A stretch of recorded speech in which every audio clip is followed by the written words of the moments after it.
Good evening, everybody. Mike Geary for the Geek Pride cast on this Sunday evening. And it's a Sunday, our first Sunday of 2021. Happy New Year, everybody. What? Come on, guys. Just like a little salute. I thought the whole talk about it before this podcast was like, we'll be all positive about 2021. It'll be all right. And then as soon as I said Happy New Year, I got a salute from Jonjo. I got a salute from Jonjo and some morose looks from the other two.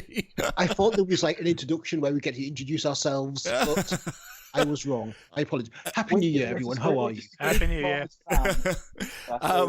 Well, we have no guest. It's our. I feel slightly lost. We don't have a guest this week because we kind of just wanted to rant about 2020 and go on about, hopefully try and get some positives out of it and maybe think forward to 2021. So we didn't want to sort of kind of get a guest in and then just bamboozle them with random sort of goings-ons. So yes, with me tonight we have Jonjo Cosgrove. Hello everyone, welcome to 2021. We have Peter Ray Allison. Good evening, everyone, and Happy New Year. And we have Mark Canty. Welcome to 2021. We made it in one piece. we may have a Josh Varney popping in later, but we're not sure. He'll be our special guest tonight. There we go. Apparently his kids stole his Xbox or something along those lines. Hence he's waiting. So yeah, right. So 2020, guys. First up, how did Christmas go for you all? How was Christmas? All right. With nothing much. No. Did you? Really nothing. TV was rubbish as per usual. There was nothing really to do apart from eat a load of food, play video games with your friends online. That was it. That was Christmas. Oh, and Christmas movies. You've always got to watch stuff like Die Hard, Home Alone, Jingle All the Way. I love Jingle All the Way. Still an absolute classic. And Elf. Yeah, that's it. I watched Elf, watched Home Alone, Christmas Story, which is it seems like nobody watches A Christmas Story in the UK. It must be like an American thing, but my family love it. A Christmas Story, love that film. Watched that, and watched Elf. But yeah, I'm trying to think. We watched loads of war films, so as soon as Christmas kicks in, all these sort of. Well, the thing is, like, you have all the old school World War II things like The Longest Day and Operation Crossbow and what else do we watch? The Great Escape. And, these always seem to be on at this time of year. And, then you get the epics like Ben-Hur and things like that, which sort of, we watch as well because, I don't know. There's something about old school films I kind of find quite warming and, it's comfort. Yeah, it's comfort. Yeah, I kind of like. Familiar to you? Yeah, and I like the sort of orchestral music you get, the over the top sort of. I watched The Sound of Music. I don't know why. I watched it the whole way through for the first time ever. I've seen clips of it, and because my mum wanted to watch it, I got things. I was able to get home. I thought I wasn't going to get home because of the travel bans and things. Literally, I bought a boat. Not a boat. I bought some tickets on a boat. I didn't buy a boat. I bought a boat. I bought a boat. I bought some tickets to drive from Manchester to Scotland and across, and then obviously Scotland went, nah, nobody's going across this border, and I was like, crap, and I was like, can I do Wales? No. Then they were like, nobody's coming across this border, and I was like, oh great, this is awesome. And then Northern Ireland, being Northern Ireland, just kind of went, yeah, we'll think about it. And it was just like, so I risked it and bought some flights, stuck the dog in kennels, stuck some flights, and then it was literally to the very end, to like the day I left, was refreshing the news, and they were all like, such and such is saying that we shouldn't have it. And I understand, why, and it was just one of those things. I was being completely selfish because I was just like, I don't get to see my family very often, if at all, and I was really looking forward to seeing them. So I did get to see them, which was good. And yeah, so we got to watch a lot of old school films, and then it was a short trip, unfortunately, but yeah, got back and here we are. Didn't buy a jet ski then and go via the Isle of Man or anything? No. It was unfortunately flat. I had to stick Boz into kennels, and he wasn't impressed. Was still in the kennels when you got back? Yeah, he was. And he Didn't go home then. He didn't make his way. He didn't make his way back. So he literally he saw me because he's got such a good memory. Dog has got such a good memory, like, and he hasn't been there for ages because obviously been working from home, so he doesn't need to be. And I brought him up there, and as soon as he sort of looked out the window, he just went, "Nope, I know what you're doing."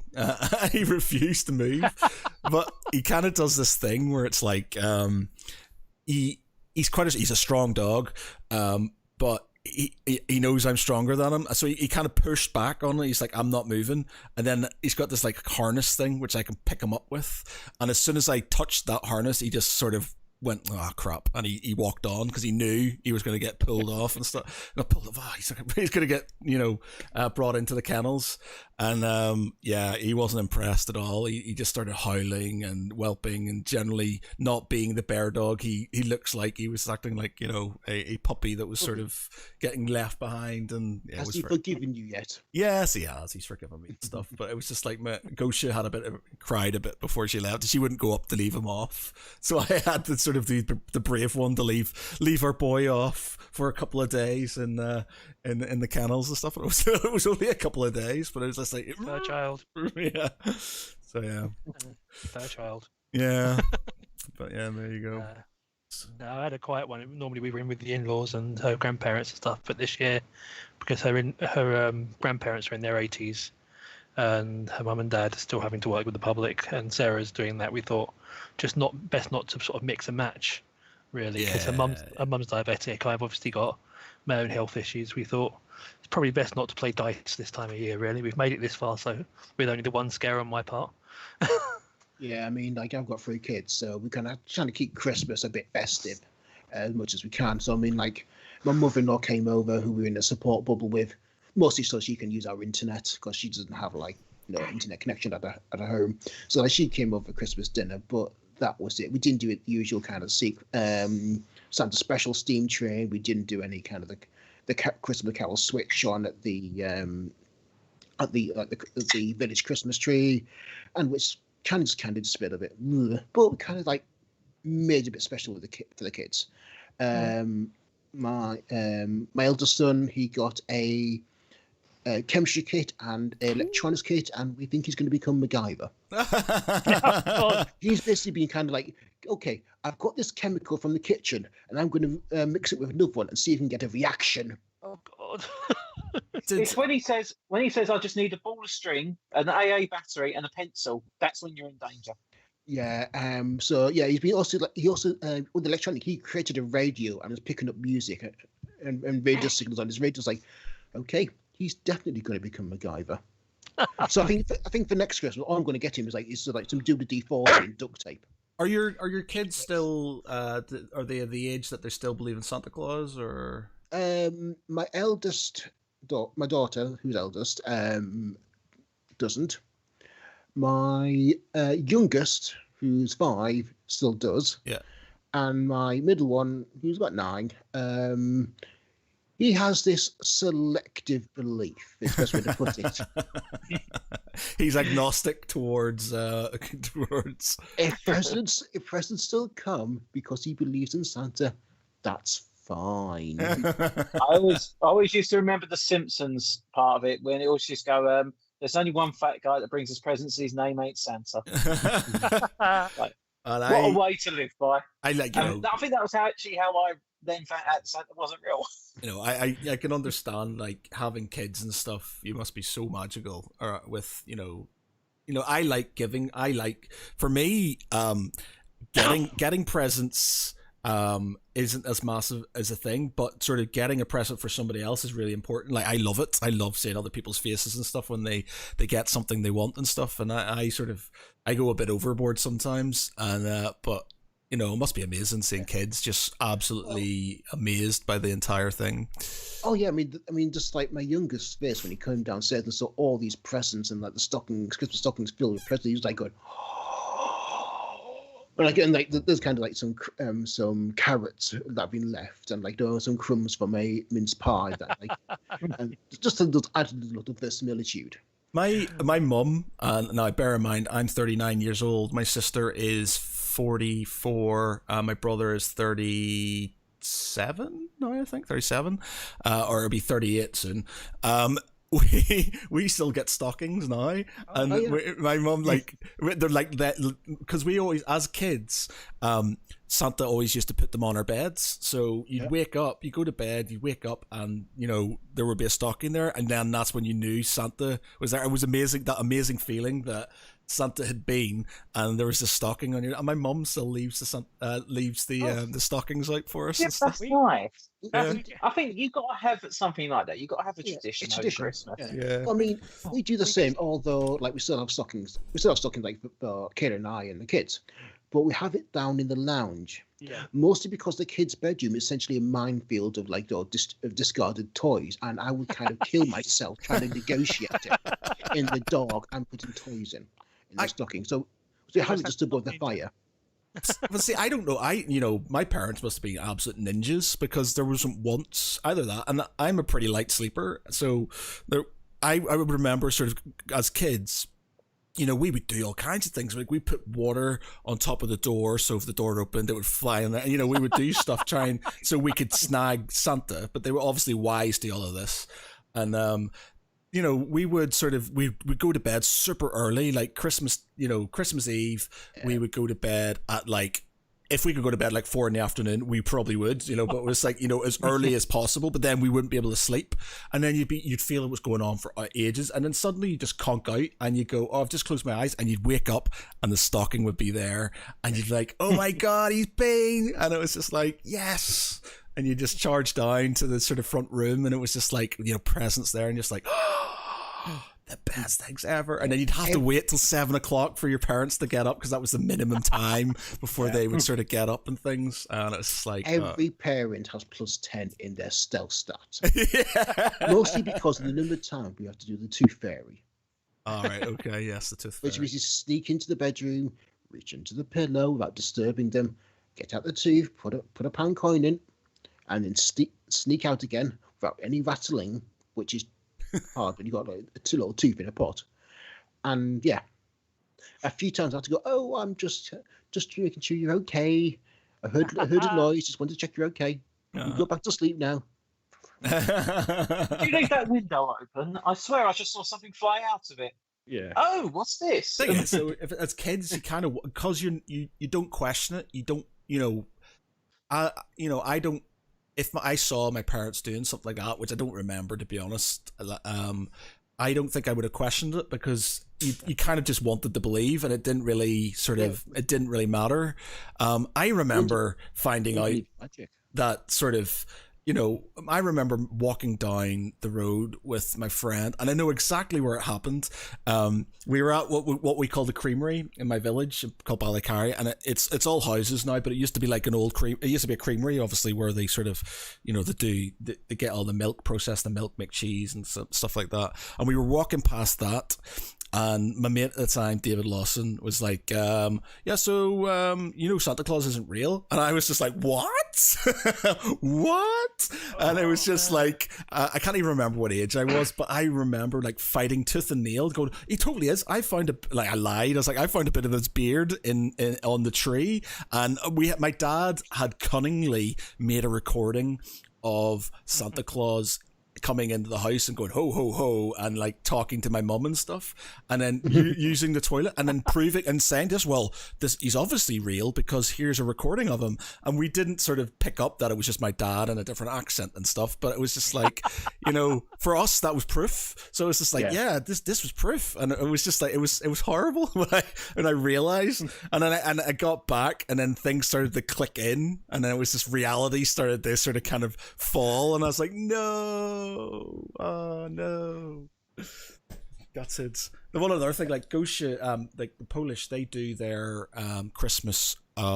They have a St. Nicholas Day, which is the 6th of December, where the kids sort of get like stocking, sweets and things like that, and then they get their Christmas where Santa Claus comes on the 24th. So, Gosha not having Christmas on the 24th was a big shock to her because she's obviously used to it, and we have it on the 25th. Now they open their presents on the evening, so Father Christmas comes on the evening of Christmas Eve for them, and then they have food, and then they have some food the next day as well. But for us, it's literally just Christmas Eve is a day to get ready, and then on Christmas Day it's the big sort of thing. But yeah. I kind of felt bad for her because it was different. But she got a lot of presents and things, so I think I made up for it. So I think she's all right. Little things. Yeah, what's it? It's just sort of, for me, it really is about the sort of, like, I got some Song of Ice and Fire miniature stuff. I got loads of that stuff now. I got an awesome. I think I've got it here actually. It's a D&D D20 night lights which changes color, which is pretty cool. My sister's husband got us that. Me and my brother got one. And yeah, some other little bits and pieces. I got like a wooden Stein. She got me this awesome like wooden Stein thing. And yeah, it was just but it was just good watching other people and stuff opening their gifts and stuff. So. Yeah, it is pretty magical. I'm looking forward, if I ever get to the point of having kids, that'll be a big thing, I think. And I can understand why my parents, Christmas was always quite magical for them as well, because having kids, being super excited about Christmas it does add to it. I mean, before I had kids, it was just like, Christmas, okay, I get presents, whatever. I give presents to my friends. Yeah. But now it's when I'm seeing their faces when they come downstairs, when they go in the Santa special. And just the small stuff when we all go around to the village pub after singing carols around the tree and just like having like mince pies and drinks with the rest of the village. It's just like, it feels a lot different than for me than it would have done like before kids. Yeah. I went through the whole Santa's not real thing when I was younger, but where I'm the baby of the family, I got a kind of an idea of how it switches around, because my middle brother came and stayed with us with his twins, and they were sort of like 2 or 3, and so it was very much a big thing then of having to do stuff for the kids, and they had all the presents, and of course having the whole Christmas morning thing with the kids there made me realise that I didn't necessarily need to be quite so disillusioned about it, because I kind of got a second chance to sort of think about it while I was still like about 12 or 13. Yeah. To realise that maybe it's not that bad. Yeah.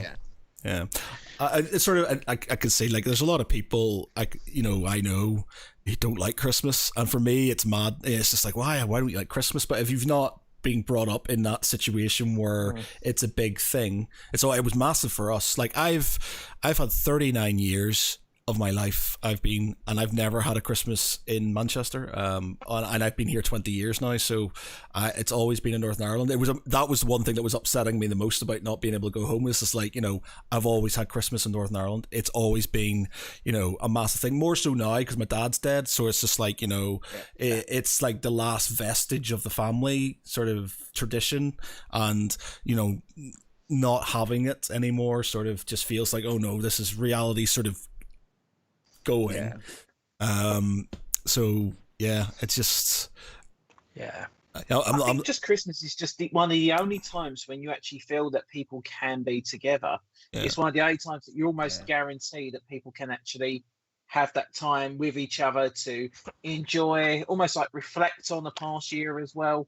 And I mean, it's one of the things. I think a lot of people still see it almost like a religious side of it, but I think it's transcended.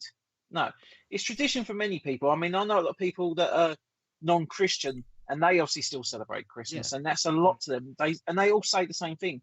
It's because it's family. Yeah. Nothing to do with presents, nothing to do with the shit TV or with dinner. You always go for family. Well, that was like the big thing for me this year, was that my mum and dad could not come down from Middlesbrough to kind of join us on Christmas Day, and like Nanny and Grandpa have been coming down to visit, since the kids, and not having them there for the first time in 12 years really hit hard for me, because it was just like this isn't Christmas, not without mum and dad. I mean, okay, yeah, we've got like mother-in-law here, and she's a fantastic grandma, but it just felt there was a hole missing, like so it just wasn't the same, and it's just like that is one thing that sort of it makes me feel slightly sort of. There's one day that's going to happen for me. It's going to be I'm going to have to that Christmas that I've had for so long is not going to happen anymore, and that's sort of going to be a massive gut punch, I think, because it's just going to be because I remember my mate Russell saying and he's been in Manchester nearly as long as I have and stuff, and he said his first Christmas away from home, it's horrible, man, because you're so used to something, you get used to it, and you obviously will sort of attune yourself to it, but it's not fun. Yeah, it really is. I mean, I went through it 3 times now, because I went through, mum passed away when I was about 17, so that was obviously a big shock. And when dad passed away about 16 years ago, then that was also a bit of a shock, because I was living in a shared house, and it just worked out I was ill over Christmas, so I was supposed to be going to stay with a friend, and ended up sitting at home in a house with bugger all on with stomach bug. So that doesn't feel very Christmassy either. And then a bit of a shock to the system when I started seeing my now wife going and doing Christmas with them, because obviously I was still getting to know the family. Yeah. And you just kind of like bonk. Yeah. Okay. Yeah, well that must be quite hard.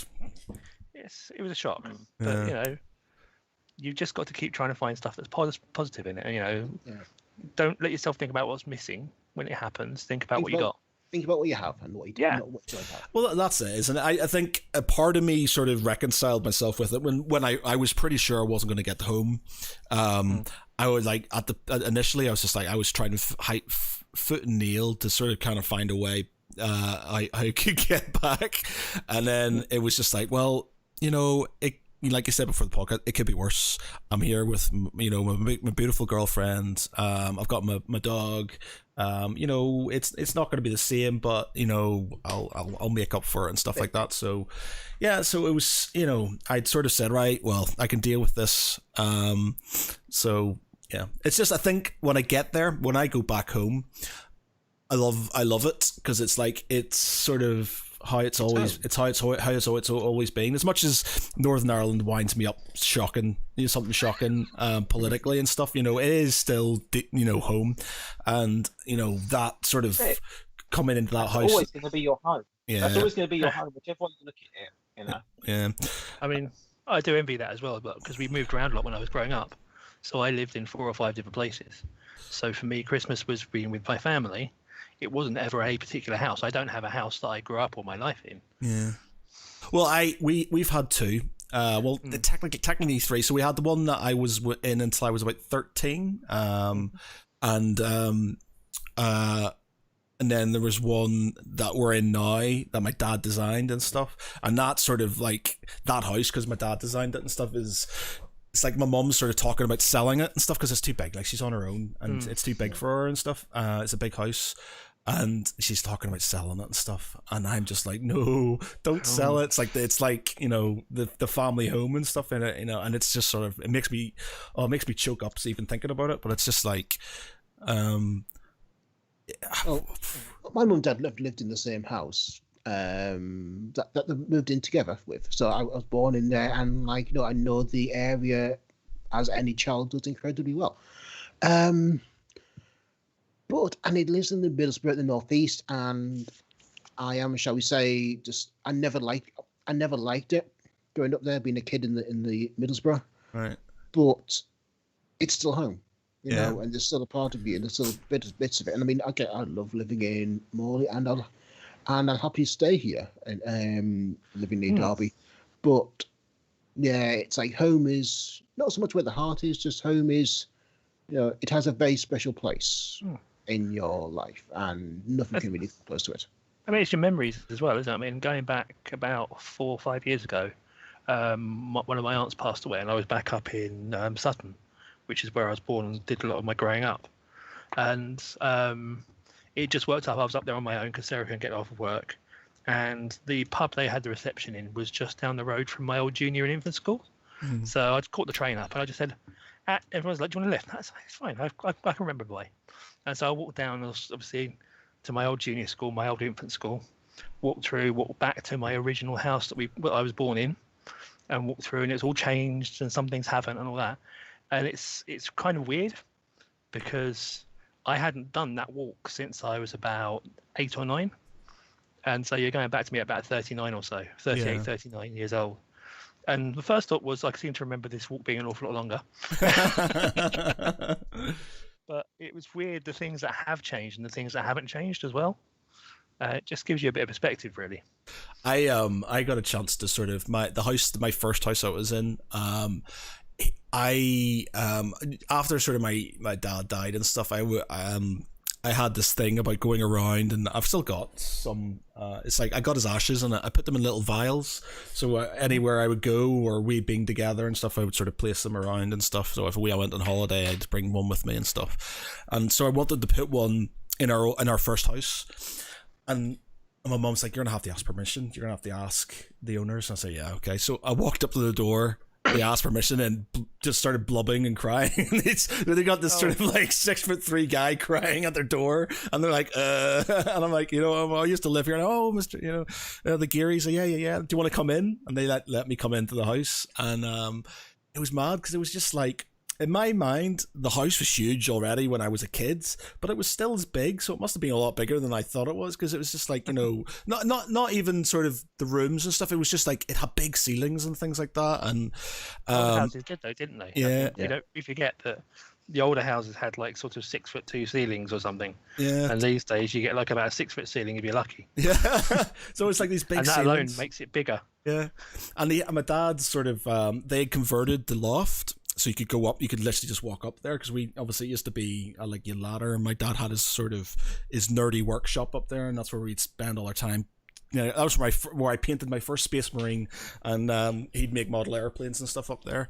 And I got up there, and it was really good to see that I don't know if they'd done it intentionally, but they'd left like there's this wooden sort of bit of board, and I'd spray painted some stuff on it when I was a kid, and it was still there. And then the guy said, one of your dad's old planes is still here. Do you want to see it? And he had his old plane, and I didn't take it with me and stuff. I let them keep it and stuff, but it was just, it was still there. So that was really good, just to sort of have that sort of tour around the, where you grow up and stuff. And it was just weird. It just feels really weird that it's just like, so much time in that place, and then it's sort of gone, basically. But yeah, it was good. It was good. Okay, so 2020 geeky stuff. Yeah, 2020. We'll try and stay away from negatives. We'll try and keep on some positives. 2020 has been a bit of a clusterfuck in general, but what good has come out of it? What have you watched? What have you played? What have you done that's sort of been good? Can I jump in? I think Yes, Pete. Okay, D&D. I mean, I got back into D&D this year. I mean, this is the first time we're talking about 20 years. No, over 20 years since I last played D&D. We're talking about D&D 2nd edition when I last played it, and it was just more of a combat system than anything else. And I just didn't have any interest in it. But, well, I've got Vampire the Masquerade and what have you, and those are my game, so to speak. But this new D&D 5th edition, it blew me away. I mean, like, I've been loving playing the live streams that we did with Geek Pride, but also you just love fireballs. You can't beat fireballs. Fireballs is the answer to everything. But no, I've introduced my family to it now. So like every other week we are playing D&D. What's the Dragon of Spire Peak or something? Is it? The Dragon of Ispire Peak in the D&D Essentials, and that is a really fun campaign. And my family, and it's perfect for beginners, and because it's not. There is elements of role play, but it's not very intensive. But it kind of gives you opportunities for you to kind of dabble, for want of a better term, in role playing and try it out. And it's just really fun, and my kids are loving it. I mean, to the point where my eldest son is like he's really into D&D. He wants to play it as often as possible. So they know we are now playing every other Saturday night. Oh, that'd be awesome. And I'm yeah, looking forward. he's playing like a Dragonborn fighter called Lightning Fist, and he's having a whale time just blasting anything that gets in his way. Don't know who he gets it from. See, I'm looking forward to that, man. I'm looking forward to playing games with my kids and stuff. That must be awesome. And I mean, like I got as a joint present, I got my eldest son and eldest daughter the D&D Adventure Begins board game. All right, and also got the D&D annual as well, and they just kind of. And I also got from Secret Santa this D&D guidebook, which was like four booklets, all the different explanations of different aspects of D&D.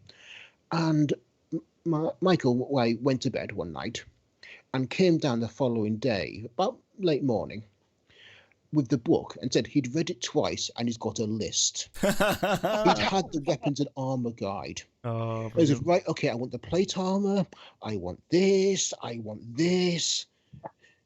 And he just sat there, read that, studied it, read it again, studied it again, and then made a list out of everything he wanted for his character. Right, okay. And so I mean, it's if COVID-19 hadn't happened, we could very well not be playing D&D with the kiddies and be missing out on a very huge and fun part of parenting. So in that way, that has been good. And also got to talk about D&D on a live stream, talk about the adventures of D&D. But yeah, so D&D has actually been a very good thing.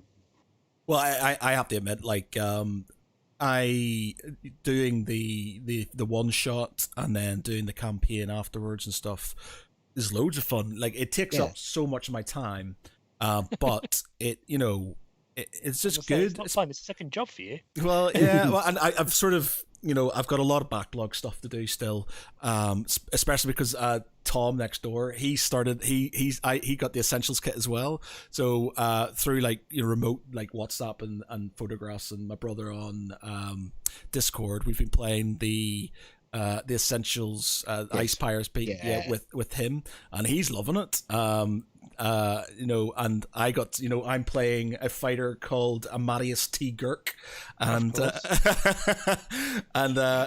so it's quite amusing.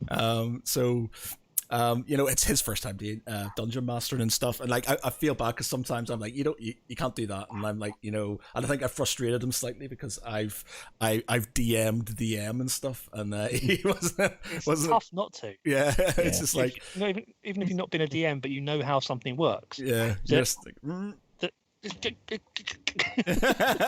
also got to introduce my wife, Curly, to D&D, and she's always loved Lord of the Rings. Yeah. She likes geek stuff, and she likes playing the occasional board game.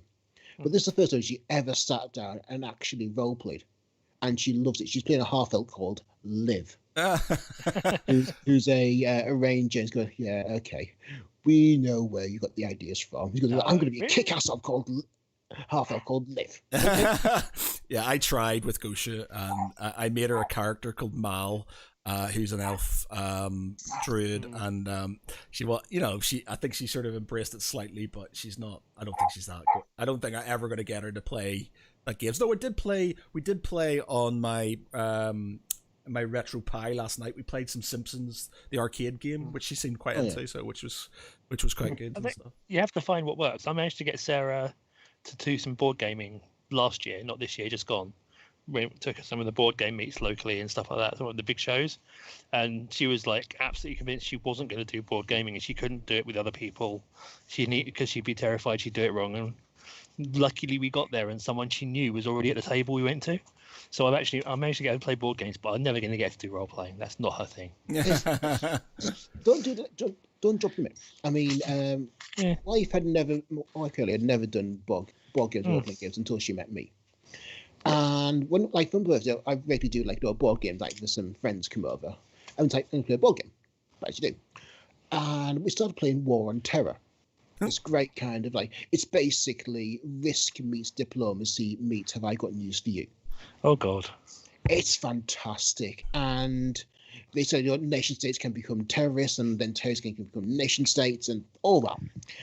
and Caitlin comes out became one of the terrorists. And she just started nuking everything. I was like, right, nuke them, and them too. Like, oh boy. Hey, you're getting into this, aren't you? Yes. And then, so a couple of years later, I introduced her to Arkham Horror, which is like basically Call of Cthulhu, the role-playing game, as a board game. Yeah. And that introduced the mechanics of a role-playing game, but in a board game mechanism. Yeah. I mean, is that Arkham? Is that the one where you're playing against the board game and you pick? Yeah, Mansion of Madness is another one, which is what we did. Well,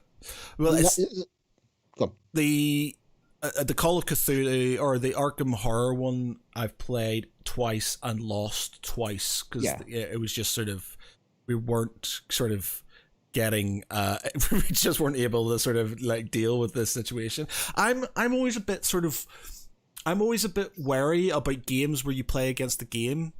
I got a message on Facebook from Emma Lorraine Sutting saying, "Evening, Jonjo."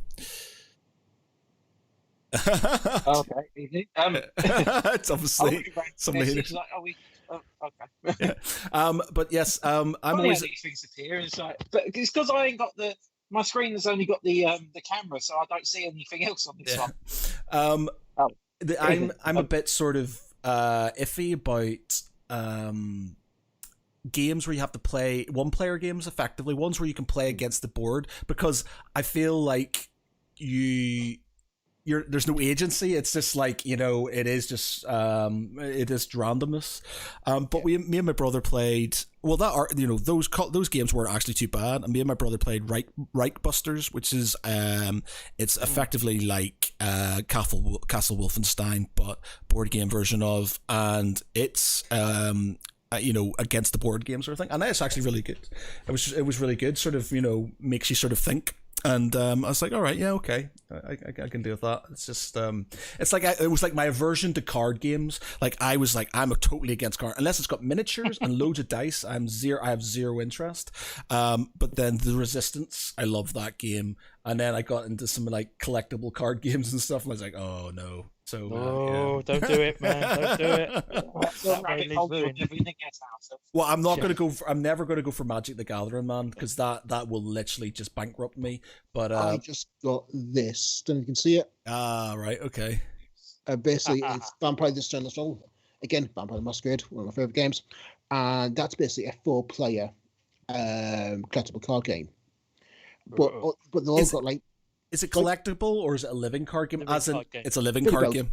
It's a bit of both, really, to be honest, because they've got like essentially 5 pre-generated decks in the box already. Yeah, they got Clan Chimera, Clan Venture, and all of that, and it's like it's great, and like, but it's not 2-player. It is a 4 or 5-player game.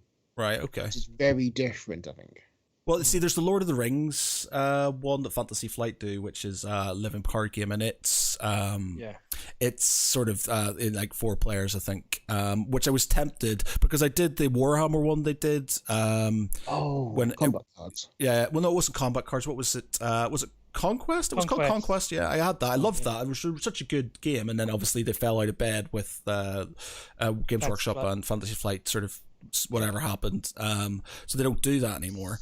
So I started playing Champions, Warhammer, Age of Sigmar Champions, and I went down that rabbit hole badly. And like I have got so many of the first 2 expansions. I've got loads, and it's just got to the point where the 3rd expansion came out, and I was like, shit, I can't deal with this anymore. Luckily, the issue is now though, man, is they haven't made any more expansions since the 3rd one.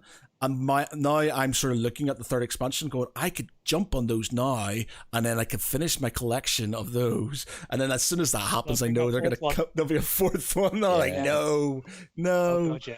And they're studying you and waiting. You know that, don't you? Yeah, those games, collectible card games like that are dangerous, are super dangerous for people like me. It's just like, yeah. God, yeah. Yeah, big time. Anyway, Jonjo, because you're not really a board game sort of guy. Do you know what?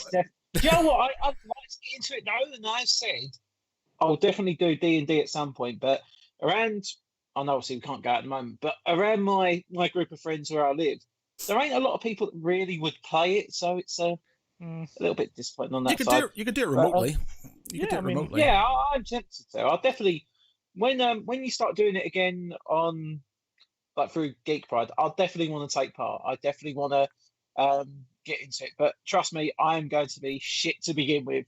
Everybody is. So Everybody that's is. all right. just That's all right. just remember. I nearly killed the entire party, and I'm an experienced role player. Shit happens. In fact, that was hilarious because he said one word, and I think Matt looked like he was about to just like have a heart attack or something. It wasn't that. He rolled went, He just rolled the dice. He just rolled the dice. And I said, "What is that? A fireball?" And I was like, "Oh no!" Well, we actually preempted that's this by that going. one word. Well, it's like okay, when we're next to the head, I'm going to cast fireball at it, and then the word head came out of like fireball click. Oh man, I was And just like, then- "That's killed my stream. I don't know what I'm going to do with this," and I had to do some seriously fast thinking right there. And you did, but yeah, basically you're always going to make mistakes. The fact is, just roll this, have fun, and have a laugh because that's all you can. In do. the end, if you've got a good DM like yours truly, you can be quite forgiving when people make mistakes and things. They're not. In the end, you don't want to play a game where somebody's going to punish you all the time and stuff. Like you have to punish them in certain ways because that is just the way the game works. But you don't want to be malicious about it. You kind of So if somebody does something, you've got to you don't want. It needs to be a collective experience. Yeah. I mean, it is a collaborative storytelling. It's not a you versus them. It's not players versus DM. Yeah, the DM should never win. The DM should never win. Basically. No, the DM is on the same side as the players. To be fair. Yeah. So you want a good story out of it and stuff, and if they don't enjoy themselves, then you're not going to and stuff, and it's just one of those things you have to. So if you play, you just need to find something. It doesn't matter how bad you are. Everybody's going to be bad. It's just as long as you can sort of, you learn from it and you're happy. Have fun?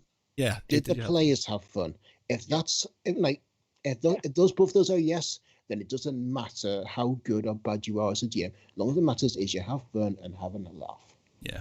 I will definitely look into it. Yes. Next time, please do send me an invite. I'm going to come and play. And hey, if I kill you all, then as you say, it's just. I mean, as an alternative, if you want to do something different, at some point this year, I want to try running Star Trek Adventures, which is either the original series or Next Generation, depending on the setting you choose. And so that's actually Star Trek Adventures is a lot of fun. I've heard good things. I've acquired an awful lot of the books, shall we say? Yeah, way back when I was in Sheffield, I was taking part in a Star Trek Adventures campaign, and I was playing a security officer. But I thought I'll play something a bit different, not the typical Wharf one. I know I'm going to play like a Pone from Aliens. Pone.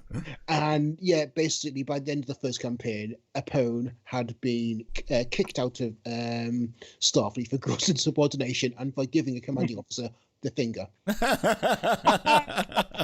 But we were kind of because this is set during the Jem'Hadar War. So we've got to find a way to get a Pone back into the game. So basically had him basically on a penal colony, turning rocks into smaller rocks. And I thought, okay, you're at war with a hostile alien species. What do? You go for the people that have a legitimate track record in military training. A Pone. And so basically, okay. So, but it's kind of like to make sure I wasn't given free rein, they gave me this Vulcan counselor called Dr. Oatman. If you watched a certain comedy, you'd all remember Gross Point Blank. Oh yes, Gross So Point Dr. Blank. Oatman. Film. Yeah. And so basically, it's like, okay, yeah, I'll give it a shot. No, don't give it a shot. Don't stun. Don't kill. Give it a try. And so yeah, that was a lot of fun because the basically like, okay, let's try applying military tactics to a Star Trek way team. Short story, they don't really mix that well, but it was a lot of fun, kind of having that kind of the man out of, the odd man out thing. So yeah, really recommend Star Trek Adventures. It's on my to-do list. Yep. It has been for a little while. So what about you're more into your computer games and stuff, Jonjo? What have you sort of been playing? What sort of floated your boat? Joe, I've got to talk about what's probably been one of my favourite games, not just of this year, but of the generation that has now sort of completed. Last of Us Part 2. I know a lot of people did not like it. I know a lot of people were very against story beats that happened. A lot of people against the characters that you played. Sorry if there's any spoilers, but this game has been out for over half a year now. But basically, our main character is killed off in the first 2 hours of the game. And most people apparently just went, Joe, what? I'm not playing this anymore. and I remember someone I work with actually said to me, this game is a load of shit. I went, why? Well, because they just killed off so-and-so. I went, and? I said, that's the beginning of the game. What do you mean you're now not... Yeah. Oh, yeah. I just said, yeah. I said, it felt a little bit like a Metal Gear 2, Paul. But no, do you know what? I thought it was just such I think it was a game that was probably a little bit too appropriate for now at times as well, because it was because The Last of Us is never an uplifting story. It's never a game that you're going to play because you want things to be all bright and happy and sparkly. You're never going to get that from this kind of title. The Last of Us is about survival at all costs. There are things that are going to come back to haunt you from your actions. There are going to be situations that the only thing you can do is either die or kill. That's your choice. There's some real dark moments. There's a lot of character development between characters that normally you'd only ever see one side to a story. You'd only ever see the side of the character that you've known, which is Ellie, basically. This is the person who was the heart of the first game.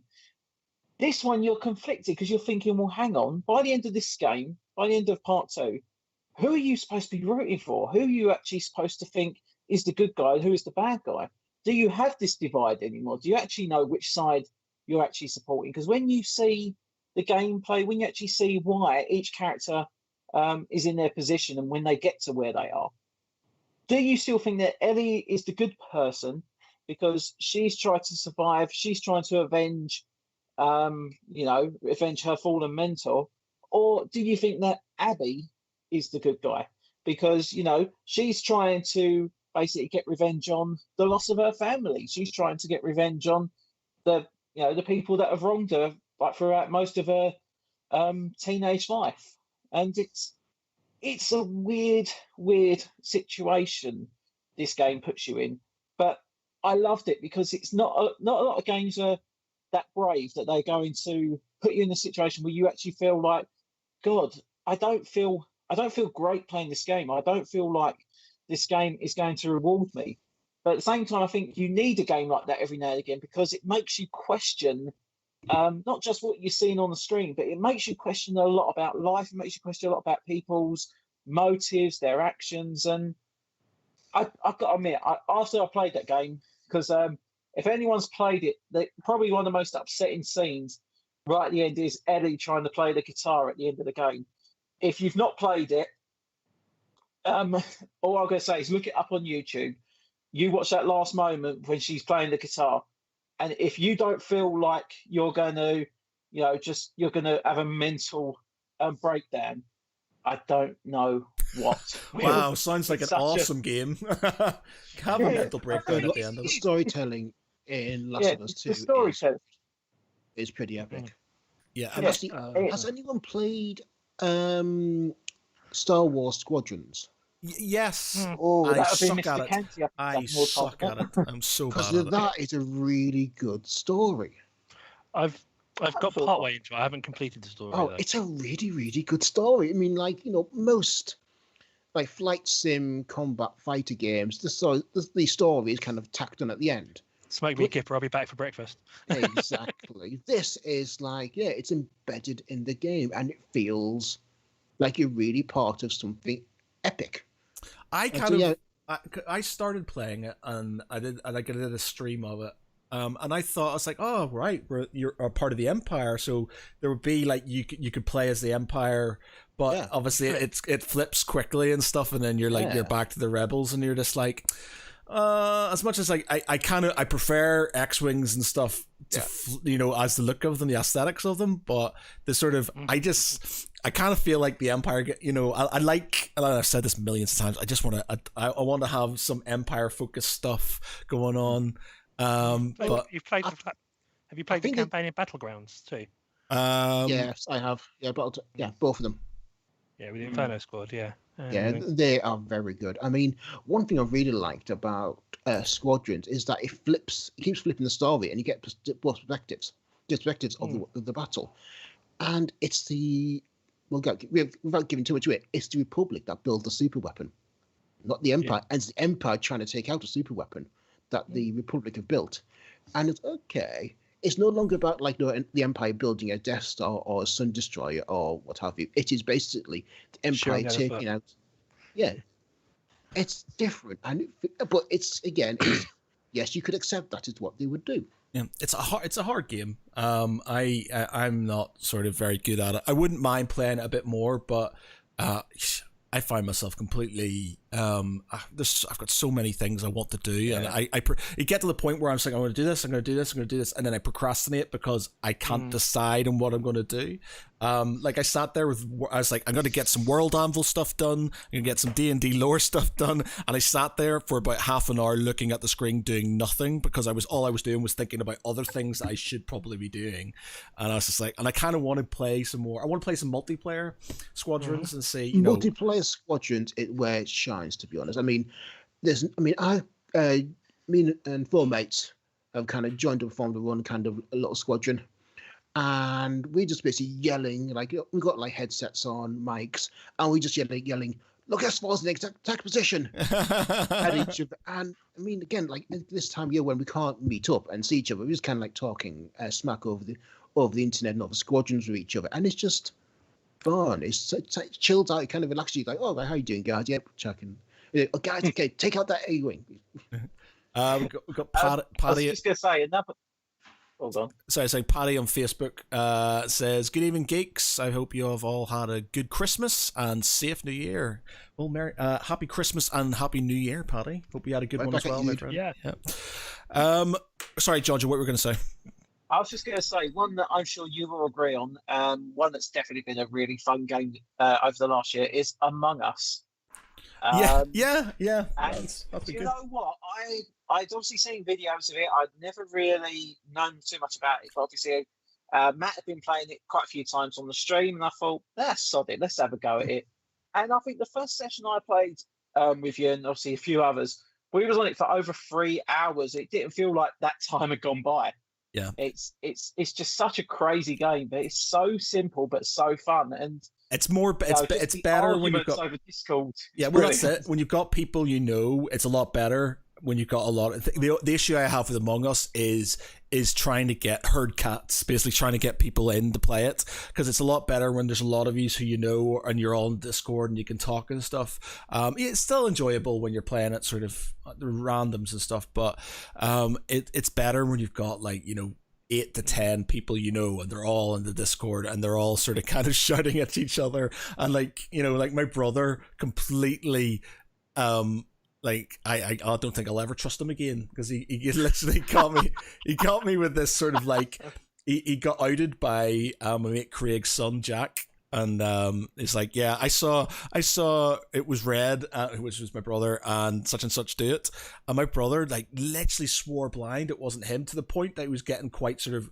annoyed about it, and I was like, oh, when he gets like that, he's telling the truth, and I believed him, and it turned out it was him, and I was like, I'm never believing you again. You've done that to me. You've done that to me as well. One game we were playing, and I went, right, I have no idea. And I think there was 4 of us left in it. There was obviously one imposter.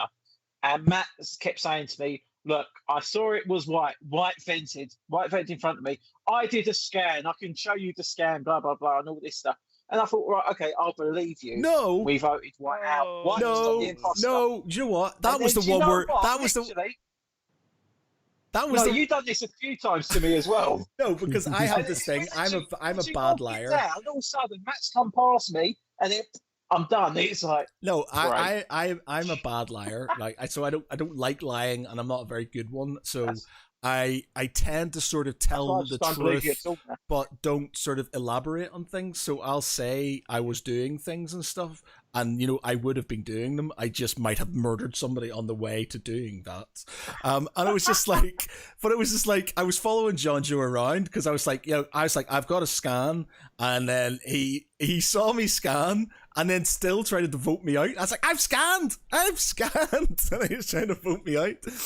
But but then I think that was because I was getting revenge on you from the previous time. That's it. You hold grudges in that game. You hold grudges. Yeah, of course I will, Yeah. When you trust someone and then they stab you in the back literally on your next round.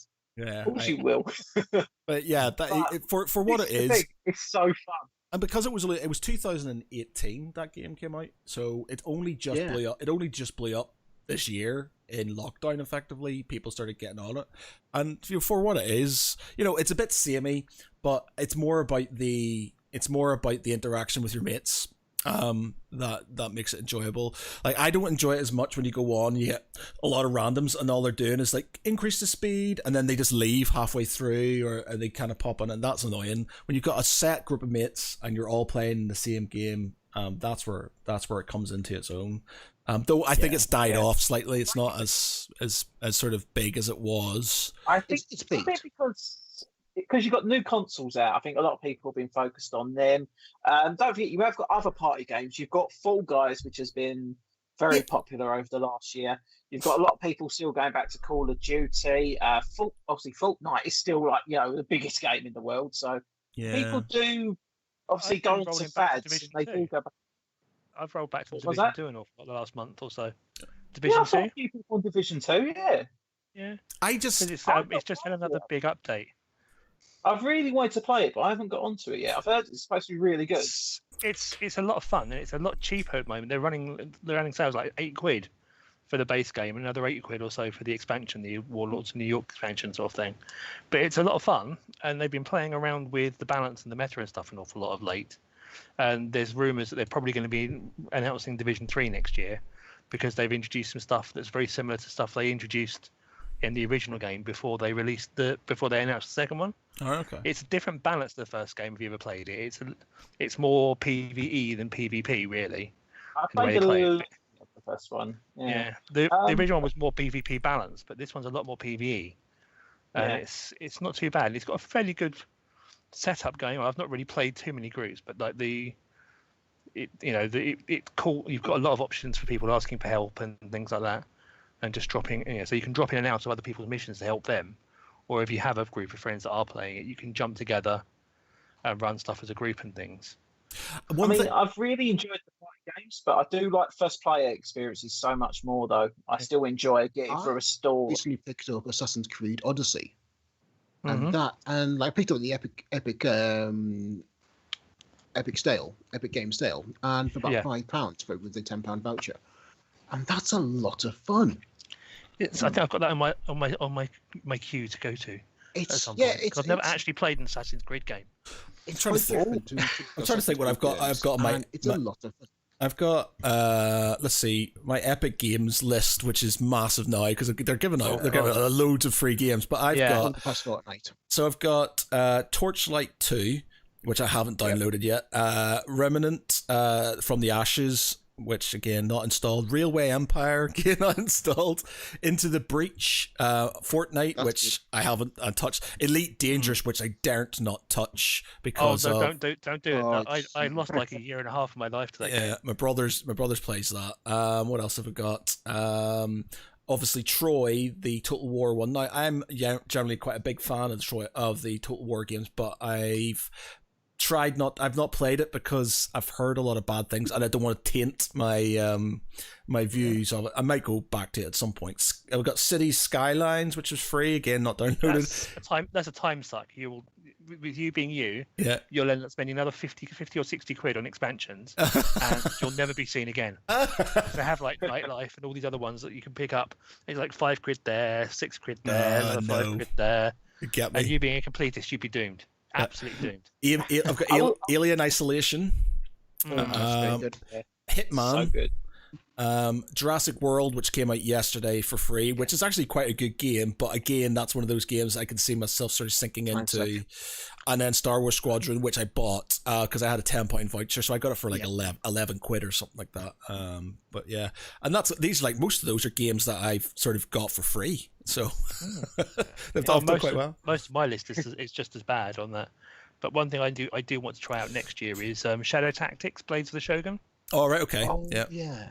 Which I picked up at some point, but I keep on not quite giving that a go. I gave Vampire a try, that kind of sort of Vampire the Masquerade vampire game, but it was set in 1920s. I've heard good stuff about that one. It's set in 1920s London during the height of the flu pandemic. Is it supposed to be sort of like slightly detective story as well as vampire? Very kind of very social, not social, like very lot of interaction and dialogue. But the combat system is clunky. It's a great story that they're building there. It's just not really done. And also playing a game set during a flu pandemic, during the COVID-19 pandemic, is not the sort of thing I want to do for kind of to relax and chill out. You know. I would say that obviously Ubisoft in the last few months, they've released obviously some big games. They released the new Watch Dogs, Assassin's Creed, and I've got to say, a game I'm really enjoying at the moment is Immortals: Phoenix Rising, because it feels a little bit like Assassin's Creed mixed with Legend of Zelda, but it's got a very it's not the greatest game, but do you know what really wins it? It's the writing in it and the comedy. It is a funny game throughout, and it's really that's what's holding me at the moment. It's the humour and the writing and the acting is just so over the top. But you know, I do say that if you do find yourself needing a game that's going to last back probably 25-30 hours, and you fancy something a little bit different, even with a little bit of challenge, yeah, Immortals is definitely the game at the moment. Paddy says on Facebook, Total War Warhammer 2 is my go-to game for the last 2 years. I started playing that, but again, it was sort of like, it was getting to the point where it was taking in a lot of my life, and I was just like, I can't sink in. This is my problem with, I love my Total War games, but they can be like huge time sinks. Like me and my brother did a campaign at the start of lockdown. Me and my brother did a Rome 2 Total War campaign, and it was literally a month of gameplay between us we played nearly every night for at least 3 or 4 hours, and it technically isn't finished. It was, that extensive, and that's amazing. Like, it's a lot of time we could spend, me and my brother and stuff, but those games are, you're talking hundreds of hours of gameplay and stuff, and Total War Warhammer 2 is massive, so it's yeah. Is that without the expansions? Yeah, well, that's it, isn't it? It's just sort of, those games are, and I'm looking forward to I want them to start doing some more historical ones. I wouldn't mind them sort of doing, maybe a medieval one again, Medieval 3, or even...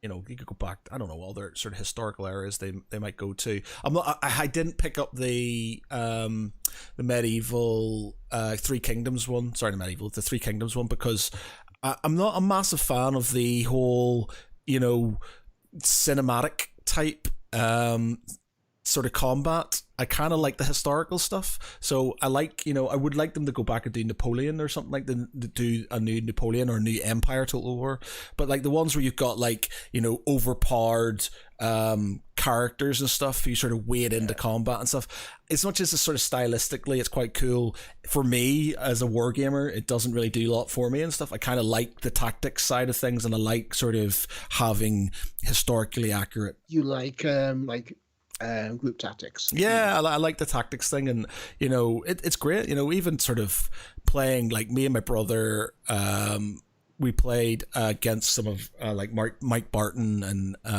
from the of Game Over Cask fame, and some of his mates on some multiplayer maps and stuff, and that was great, because it was just like having to command both sets of armies and stuff to sort of work in unison to sort of make sure that they aren't doing this, and then sending reinforcements over to the aid if they're getting sort of attacked and things. It's, I love that sort of thing. It's so good, so interesting, and that's what I really enjoy. I've become slightly a bit of a curmudgeon because I've got this gaming group I'm in, which isn't board games, it's like computer games and stuff. So it's like PC, Xbox, and things like that. And I'm just like, I don't want to play that game. I'm not interested. And everybody's just like, fuck, why? And I'm just like, I'm getting a bit disillusioned with games in general because there doesn't seem to be a lot of change, really. And as much as like everybody loves Call of Duty, and the new Call of Duty and stuff, it just doesn't, I'll play it and I'll enjoy it, for a couple of games and stuff like that. But one, I'm not the sort of guy who can get into a game like that so much that I'm going to be able to know all the maps and know how to do this. And I'm going to get owned, so I'm going to die a lot, so I'm not going to overly enjoy myself, I don't think. But two, it's like, it doesn't really seem to be sort of adding that much to the genre. No. The battle royale part of things isn't new. It's more now. Yeah, and it's and I like the idea. I like where in games like that where if you're dead, you're dead, because it makes you sort of have to feel, you have to think about what you're doing. But in the same way, it's just like, as much as they've got sort of certain things that are bolted on that are different sort of to make it slightly better, it doesn't feel like shooting games are changing much, and games they're afraid to vary too far. That's the problem. Yeah. Everyone wants to kind of aim at the same. I like playing with friends. I mean, I am somewhat of a curmudgeon like yourself. I don't like playing with strangers. I play with my friends, like on squadrons, so we basically form up like a team together, or I play a one-player game because I do not want to play with strangers on the internet because we don't know each other. We don't know how we work. Yeah, it's just there's too many assholes as well. You as much as you meet a lot of sort of great people, there's some fucking dickheads, and you're just like, you're just ruining this game for me, man. Just... years ago, I worked at this one company, and during the lunch hour, they basically installed Counter-Strike on the company server, and basically about 10, 20 of us would all basically every lunch hour would play Counter-Strike together on the internet, and it's a great way to blow steam, and we knew each other. It was all just done locally. But doing that, so we all and then we spectate, that was a good shot by Mark, be a nice one. But when you're playing online, you don't have that connectivity and that, rapport. That rapport. Yeah. Sorry, Pete, carry on. So I mean, there's a disconnect there, and I mean, I know there's loads of people that have kind of played games like MMOs online, have formed clans, and have formed friendships. Yes, but I suspect like being in my mid-40s, I missed that boat a bit, and just generally prefer to play with friends. Yeah, and also time is like limited for me, so I don't want to kind of spend hours trying to find friends on these days. I'd rather like play with my mates already. Yeah, well, it's like I have to be careful because MMOs, like I was the Warhammer, I'm a Warhammer, but I'm a World of Warcraft addict and stuff. So I was just like, I can't go near that game because it just sort of ate my life. But I've still got friends from the clan that I was in on that, and I'm quite a sociable person, so I can sort of meet random people and be friendly and stuff. Like, hence we never met each other. The only person I've met in person is Pete. It's I can meet people and stuff. That doesn't bother me, but I understand the whole. It's better when you've got a bunch of your mates, and I love it. A good LAN party, like we used a good LAN party. The old Halo 2 days. Yeah, it's like we had it. I'm Halo 1 dudes. Yeah, Duke Nukem. Yeah, Duke Dragging PCs. Yeah, like we used I actually remember when I was in secondary school. We had a load of us with our Xboxes and our Halo 2 copies, and no lie, there was 12 of us all playing at the same time on the LAN. It was awesome. Oh man, Jonjo, you're making me feel old. I was doing that at university. We had basically I wasn't trying to make you feel old.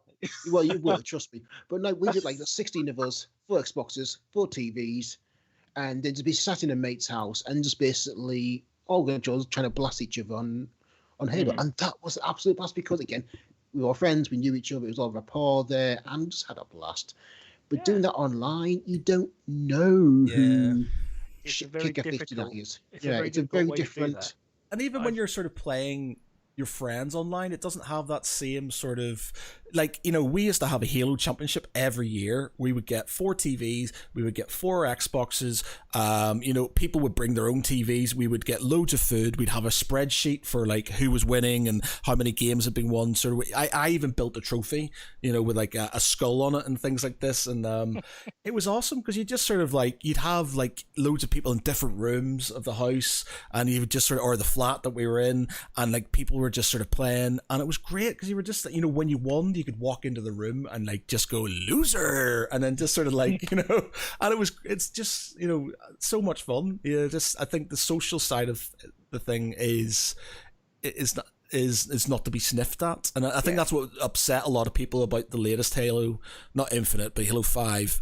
There was no split screen, and so there was no option. It was literally play online or not at all, basically. And but then this is what a lot of games seem to have just gone away from now. They don't really like having that party aspect. It is all about, oh, you can do multiplayer, but you know, you've got to play online with your friends. You can't have that at-home experience, which is... and I want that. I mean, I've been playing Star Wars Battlefront with my 2 eldest kiddies. And we've been having about like 3 of us just like blasting away like at the Empire. And just having a whale of a time. I mean, the like... thing is, these days, most people have 38 plus inch TVs. Once upon a time, you know, you were crowding around like a 28 inch TV, split into 4, and you could barely see what was going on. These days, it's not unusual for someone to have like a 40 plus or a 50 plus inch TV, where you effectively have a TV each. Yeah. But they just kind of seem to have, someone's just said it's online or nothing. And, you know, I can't help but think that the situation where you're paying for like Xbox membership, Xbox Live membership or something, may have something to do with that, because we're all just profit centers, aren't we, at the end of the day? Well, if we happen to be entertained along the way. I will say though that I do still like playing. I've got up to 6 people doing this at one point. Super Smash Bros. Ultimate. That is really fun to do as a group. When you've got enough people all surrounding you, you all got like a little Joy-Con each, and you're trying to knock someone off the stage. Do you know what? That was one of the most fun parties. Had not obviously last year, because last year you couldn't do bugger all. Year before, we just literally gathered around my mate's TV, and you know, we just literally kept doing rotations between the characters. We drank so much that I don't even remember getting the taxi home or packing the. I don't even remember packing my Switch away. All I know is that when I woke up the next morning, it was already reassembled back on my TV, and I don't remember setting it back up. God knows what happened there. But it's just so fun. And this is the thing, having a party game like that, I still love that. I still like that idea of, you know, just breaking out the controllers, just going, right, everyone, come on, let's gather around. Let's have a few hours of fun on this game. I miss that, because there ain't a lot of experiences like that. Well, even for I got youngest for Christmas his own game controller, his own little green game controller for the Xbox 360. So basically, he, my eldest son, and my eldest daughter, and myself, and all just sit around and play a 4-player game together, such as Joyride Turbo. Oh, cool. And yeah, he just loves it, and he's getting quite unnervingly good at it. Younger kids have faster reactions. That's the problem. Yeah, faster reaction. Oh, that's it. And so what's it called? When he's like turning, he's going like that and like that. Oh. And every now and then, the big brother's going, you do know you don't have to kind of do the turning as well. You just have to press that button. And he goes, yeah, no. And then he goes, pew. Man, I just like, I remember, like, as kids, like, we had the Atari ST, and then obviously a PC when my dad, he got a PC. I can't even remember what PC it was, what make it was. Was it a Compact? Or scary. Or Gateway? Was it Gateway? It would probably be Gateway for you, being in Northern Ireland. Yeah, a Gateway. It was Gateway 2000. Yeah, Gateway 2000. That was it, I think. Yeah, because it had this sort of like cow print on it and stuff. I can't remember when the box. Gateway, yeah. I remember those boxes. My friend used to get them for his business. I used to upset them up. Gateway. So So yeah, I used to sit there and play and watch, and it wasn't even playing. It was just like watching your brother or sister playing something like Sewer Shark on the Mega CD, or Barbarians on the Atari ST. I can't remember what we played on the PC loads. But you know, there was loads of games, and we just sit there and just sort of like watch each other sort of playing these games and stuff, and I loved it. So good. It was just that sort of whole thing.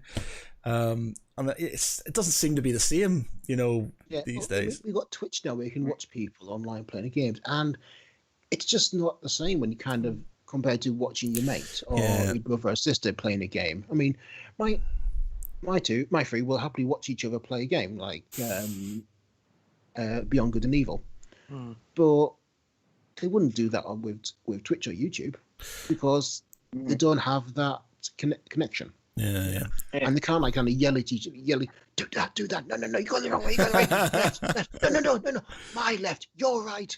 I mean, so on. I know a couple of guys that do stream on Twitch quite regularly, so I do message them, and obviously they do interact. But that's because like their fan base is only around about like maybe 200 or 300 people. But when you're watching someone like Ninja, who's got millions of people apparently watching every stream, he's not going to be communicating to people. He's just like, hey guys, look, I'm playing this game. You can just watch me. I'll communicate with you never. That's it. You know, you're never going to get. I mean, I think that's fun. I mean, watching someone play a game is still quite fun. But I think to have that interaction with them as well, I think would make it better. But no, you're not going to get that from someone who is obviously a professional Twitch streamer. Paddy Paddy says on Facebook, games seem very soulless now and over too quickly. It's all about multiplayer online, and stories and campaigns are just an afterthought, which is very true, to be honest. They've got a little bit better recently. They've got a little bit better about those campaigns last year or two, I think, because they were getting a lot of issues with it. And you know, so I still need to beat Fallen Order. My bad. Yeah, so do I. I haven't done that. I wasn't that keen on it, to be honest, but I'm not sure if I've sort of played it to a point where I'm just like, I'm not back. Apparently it gets better as it goes on, but it's just like, I played it and I was just like, not really. I mean, Star Wars Squadron storyline is really good in and Battlefront and the Battlefront 2 one, the single player with their little free add-on they put at the end of it after the film came out, so they all tied into everything. I thought that was really cool. I get the impression that it went away to you have to have an online. It has to be multiplayer, and we drop in an extended tutorial from it. But it seems to have come back full circle again a little bit more. Definitely. Well, I mean, Assassin's Creed games are really invested in the story. I mean, the modern day stuff is completely bonkers. Do not try following it. Really, it makes no sense whatsoever. But the one set in the different time zone. It's really good. I'm getting really invested in Odyssey. And it's just like it's romping round ancient Greece and having daddy issues. Well, giving away too much of the story. I'm just thinking with video games going forward. I know we talked mostly about games that have already come out in the last year or maybe a few years. I mean, I've been looking at games that are obviously due to come out in 2021 and beyond. I love horror games. You know, I really do love horror games. Silent Hill always was a favourite of mine. Outlast, I really enjoyed. Resident Evil Village or Resident Evil 8, whichever way you want to call it. That game looks like that will scare the shit out of anyone, and I cannot wait to play it. It looks really good. I'll let you have that one then. I need to keep all my shit where it is. I'm looking forward to Bloodlines 2. That does look good. Yeah. I can't think why. There's a game at the minute, and the guys in the PC group I'm in, they play it. It's called like a ghost hunting or something, and it's basically you're like paranormal activity sort of investigators, and you're in a house and you do certain things, and then ghosts just fuck with you the whole way through it, and it's a VR game as well. I've look at that. I've heard about that one. Yeah, and I it's games like that I can't deal with, man. Thing is, right? I remember going. I took a girl on a date to the VR suite in Deansgate in Manchester because I thought, it's something different you can do, so I'll go here, and they did sort of is it sort of something at Freddy's, something at Late Night at Freddy's, or Five Nights Nights at Freddy's. Freddy's. yeah, and it's like, yes. oh my god, man! I was just like, I know this shit isn't real. I know these things aren't going to get me, but I was freaking the fuck out. I was just like, because you're looking around, trying not to see these things, and it's just like, and I can't deal with horror games. It's weird because I don't believe in any of that stuff, but it freaks me out. Yeah. Because it's jump scared, because it's a jump scare is a real cliche way of having a horror game. Yeah. But when you've got the headset on and all of a sudden it just comes out, You're so limited. Yeah, that's the thing. Well, It's like those Has things where you anyone study a video and something pops up. You know it's coming. You still end up on your ass on the floor. Yeah, that's Has true. anyone played Project Zero, or was known as a Fatal Frame No. on the Yes. PlayStation? That is the one Fatal horror Frame. game. That was the one was horror game awesome. I could not finish because that was so Hands good, but free. that was so freaky because literally the gameplay felt like it changed every time, and just the ghosts. It felt like that game would just fuck with you no matter Yeah. what you did. Yeah, I could That not was- finish that game because it was just freaking me out too much. Ooh. I never played the sequel. I always heard that Yeah. the sequel was apparently a lot creepier. Apparently, it was a lot more difficult to get through. I am But, definitely playing that yeah, one. that first one did really mess people up. I do Yeah. remember that one really putting people through. I don't ringer. think I've ever completed a horror game ever. I don't think I've ever got through one I've played. I just sort of like, yeah, I can't deal with them. I'm just like, yeah, I get in my own head, and I'm just like, yeah. Well, Final Fantasy Final Fantasy. Seven. Yeah. Oh, I did not like Final Fantasy VII remake. I really did not. Anyway, Resident Evil 7. I had that obviously on PS4, so I had it on the VR. Nah, that is horrible playing it like that, especially when you're in the cutscene as well. And you're like, you know, because obviously you can't move or anything. You just move around, and you see it all around you, and the atmosphere. When you see the characters slowly coming up to you, it's like VR it's makes like, me feel like nauseous. It's just like, I think after a while it does get better. I think you kind of have to give it the time to adjust with you. I think you have to learn in some ways. Your brain has to learn how to cope with it. yeah. Well, It's almost, but not quite right. I felt in the same place. We did the games, right? So we did the Freddy one, and then we did one where you were actually, it was like the pirate ship on a theme park, and it was doing this, and all you were doing was like on this thing. But I knew I was on the ground, and I knew like this thing, but I still felt like I was on this thing. And when it started spinning, I actually felt like I was going to die, and it broke, and I felt sick, and I had to stop. I was like, dude, I'm gonna have to pussy out here and take this thing off because I feel super sick right now. Some people do get that because your brain doesn't understand that your inner ear and your eyes are telling you different things, and it assumes you must have taken a drug of some sort. So it makes you want to throw up whatever you've taken because you obviously your brain because there's obviously something wrong going on. Yeah, because our brains are a little bit primitive down deep, and they only understand certain reactions to things that happen. And one of them is throw up, so that whatever you've eaten that was bad goes away. You've got that one where you go up on an elevator, and then there's a plank, and you've got to walk out to the end of the plank, and the guy just says, look, all you need to do is you're going to go up in the elevator, you're going to walk out to the end of the plank, and then you're going to jump off. And I was like, you're like, no, I was, yeah, and I was just like, I got up there, and they must put a fan. Well, he did put a fan on, so he put a fan on. So as soon as you got up there, you could feel like wind in your face and stuff. And I was just like, I know I'm on because they made this like little sort of walkway thing. And I said, I know I'm literally a foot off the ground. I'm not going to hurt myself. I'm not going to die if I fall off this thing. But still sort of kind of getting across that plank, I was like, I'm going to fall and I'm going to die. And it's like, and the only reason I came off the edge of it wasn't because I physically jumped. It was because I misstepped and fell off. And it was just like, it felt like I was going down, and it was just fucking horrible. Can you imagine? It's like all these people watching you through the windows going, "What's he doing?" He's like, "No!" Yeah. That's the sad. I don't think I impressed the girl I was with. So, Oops, Daisy.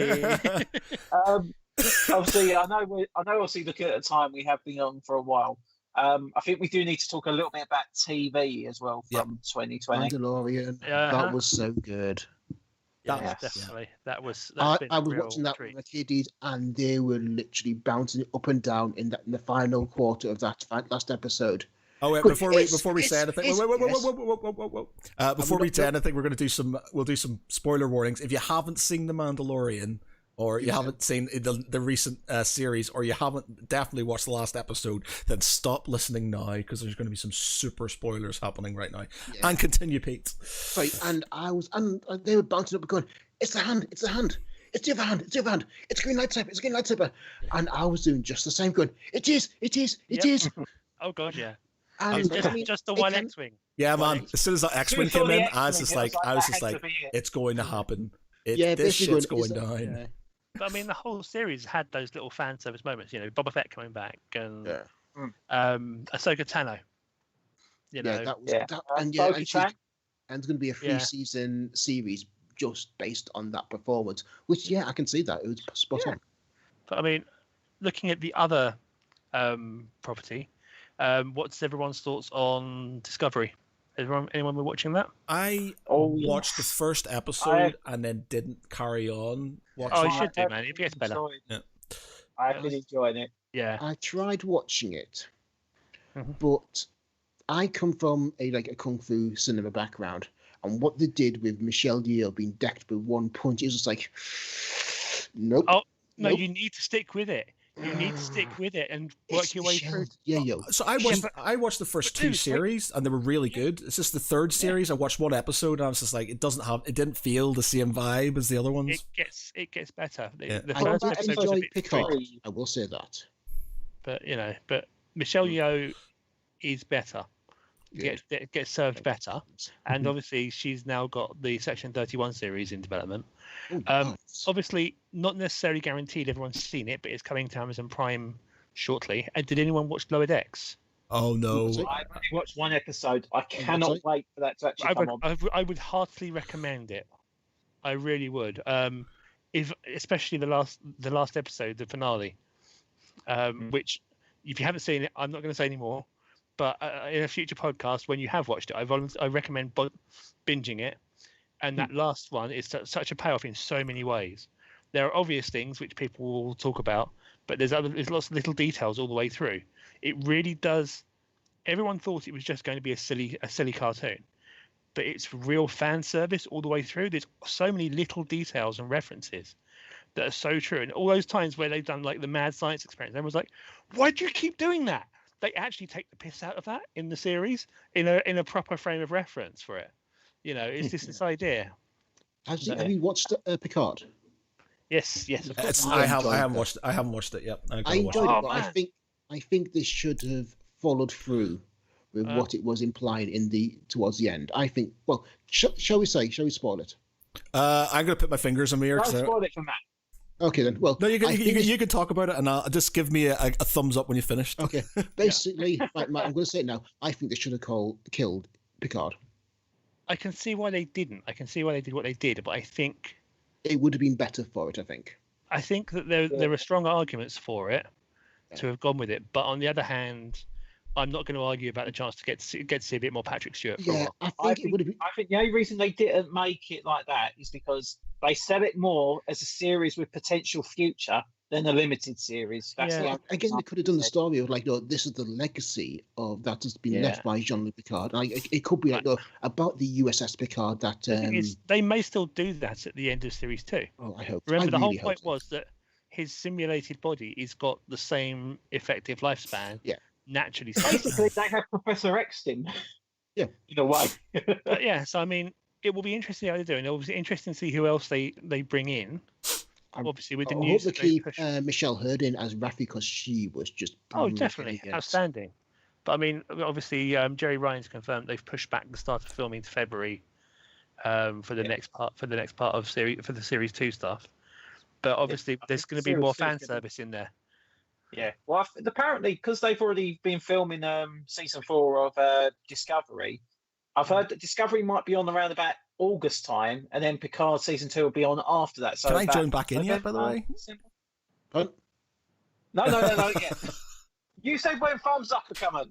But I mean, we'll have to see. I mean, obviously, jiggle it around. It's on different networks as far as everything's concerned, so they may not coordinate that well because they have different commercial pressures on them, don't they?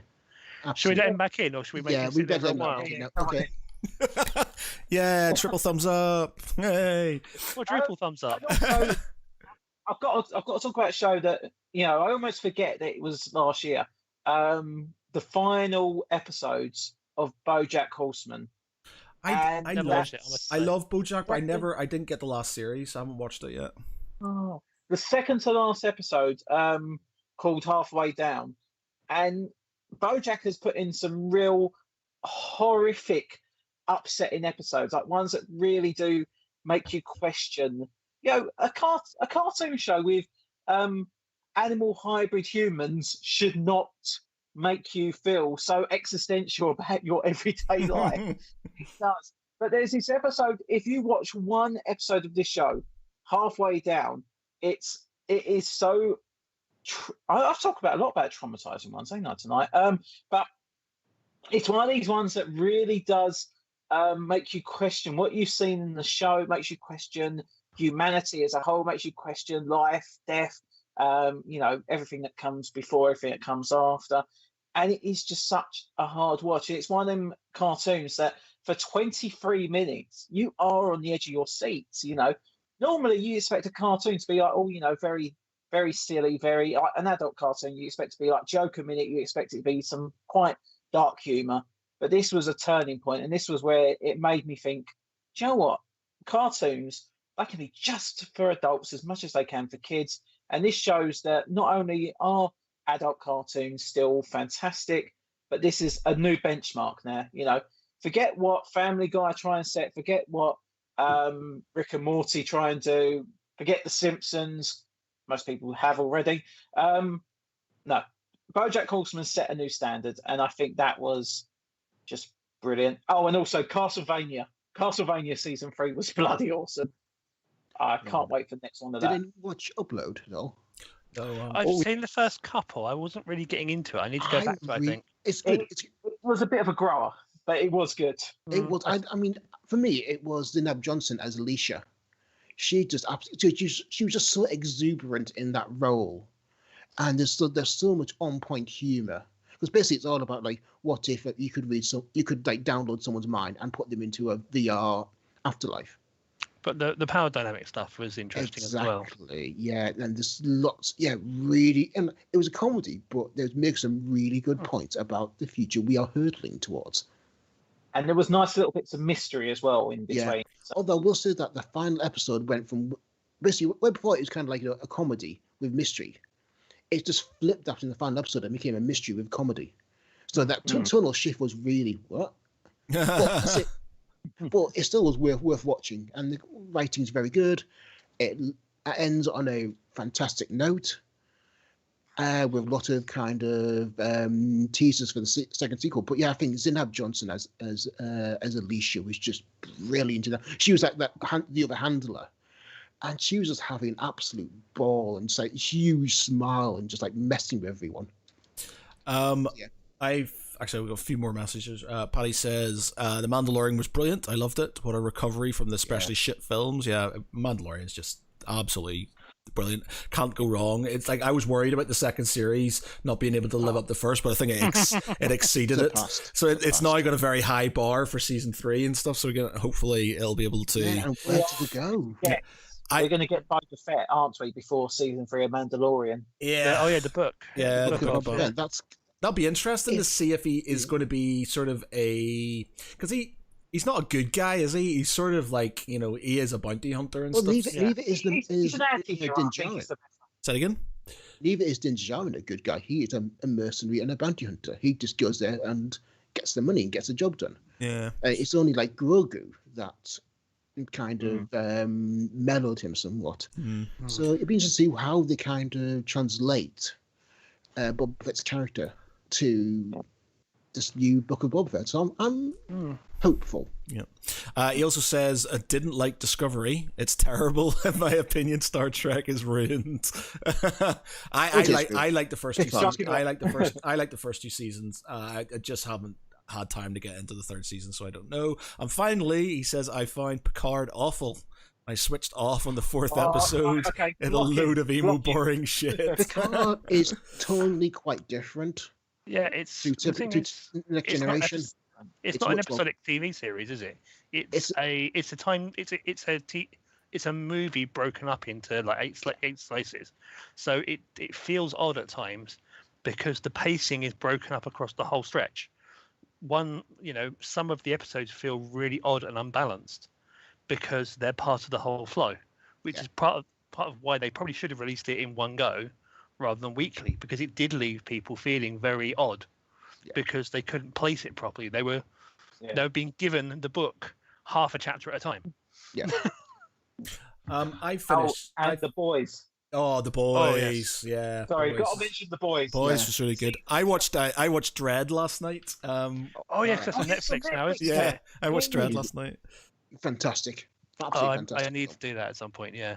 Yeah, it's really, really... It's basically 2000 AD, and they absolutely nailed that 2000 AD megacity setting. Oh, God, yeah. Yeah, it was really good. It's a shame they never did even a series. I think they were trying to get a series out of it. There is still talk about a megacity series. I know Jason, and I'm going to completely balls up his surname, so I apologize. The CEO of Rebellion, who won 2000, they have got a filming studio and they are progressing in developing a series on Megacity. So, and Jason Kingsley, that was it. Oh, okay. And yeah, it's everything that 2000 are doing right now is really, really good. So they brought back Darren Red as well last year. And so, Darren Red's one of my favorite characters. So really check out 2000 AD. They're doing some fantastic stories at the moment. Quick one while I think about it. Did anyone watch this year? Because this is going back actually to the year before. Did anyone watch a film on Netflix called See You Yesterday? No. The time travel one. Oh no! Is that the one? With the black kids? Produced by Spike Lee. Yes. Okay, I would heartily recommend it. Yeah. Okay. What was the other film? I watched it with I can't remember his name. Actor. God. No, he's got ginger hair. He's the son of a well-known. You're breaking up a bit, Matt. Oh, I think we're gone. Can you hear me? It's just not breaking up rather than. Can you hear me now? Yes. Yeah. Yes, we can hear you. Okay, yeah. I think it's my thing's gone. There's a little red sort of like cursor down here going. That's gone back to green now, so we're all right. What's his name? Irish actor. His father's an actor as well. His father played. Ronald Gleeson. Gleeson, yes, Gleeson. Yeah. About time. Yeah, about time. I watched that. I love that film. Yeah, man. Oh man, that made me cry a lot. Oh God, yeah. I won't deny that. Yeah, it made me super cry. Talking about films that make you cry. I don't know if you've seen this one. On Disney Plus, you've got Onward. Was the latest Pixar one. Yeah. That one I watched a couple of weeks ago. And do you know what? That does hit you. Watching that one. I haven't got the courage to. I'm not watching that with my kiddies. Yeah, I haven't got the courage to sort of watch that yet. I said to my girlfriend, "It's like, do you want to watch this?" And she's like, "No," because she knew it was going to be pretty hardcore, and she cries, as easily as I do. So it's both of us are just sitting there blubbing away. I will say, I've got to say this in the nicest. I've got to say this in the nicest way possible. Matt, I think if you watch this film, I reckon you would love it. I think that this film. It made me, I don't know, it really made me appreciate my family, I think, almost in a weird way. It made me think like it's about a character, these two brothers who obviously have pretty much grown up without their dad. And one knew his father relatively well before he passed. The other brother obviously didn't know his dad at all. And then the journey is basically them trying to resurrect him. And it's one of them things that it really does upset you because it's the same sort of thing as I say about Bojack Horseman. These are characters that are not real, but they tell more real stories. They really do hit a human emotion more than what many other real life shows would. Yeah, And it's weird. I'll watch it. I think, but I think I'll need to sort of prepare myself and stuff. So it's just like, you know, it doesn't. I'm gonna Amazon you and order a Kleenex. They're on the way. What, like an entire sort of 20 Yeah, or it's gonna 30 be cases I know, man. on a flatbed. Yeah. There's a film like, yeah, I think the worst film for me that's made me cry perpetually the entire way through it was A Dog's Purpose. That film was literally just. That film was just like dogs dying the entire way through it, and I was just like, "What are you trying to do to me?" And it was just Marley and Me. I haven't seen it yet because That is just as bad. I've not watched it, but where Sarah's a vet nurse, one of the companies, one of the pharmaceutical companies or something, actually paid for a bunch of screenings that were free for vet nurses to go to. So she went with a bunch of the girls from work, and apparently everyone just sat there sobbing because it's just this entire room full of women that work with animals all the time. Yeah, man. When it comes to animals and stuff like that.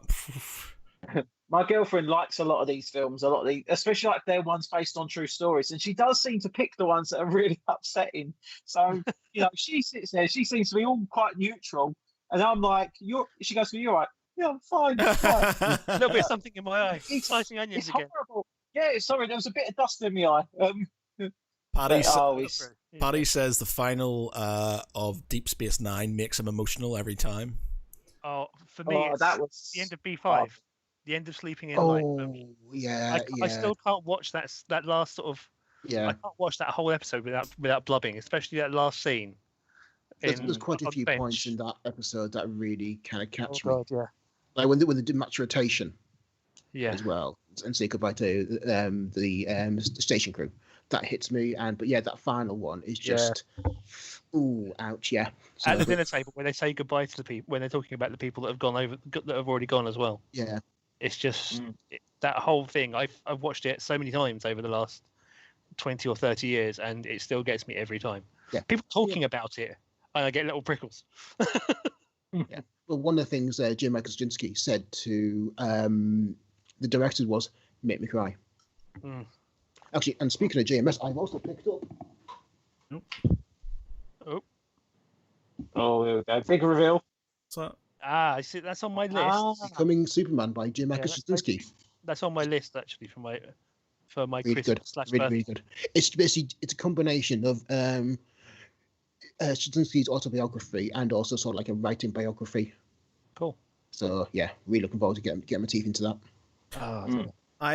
I finally watched the end of Vikings, which was really good. Have you watched all Vikings at all? I keep meaning to watch it.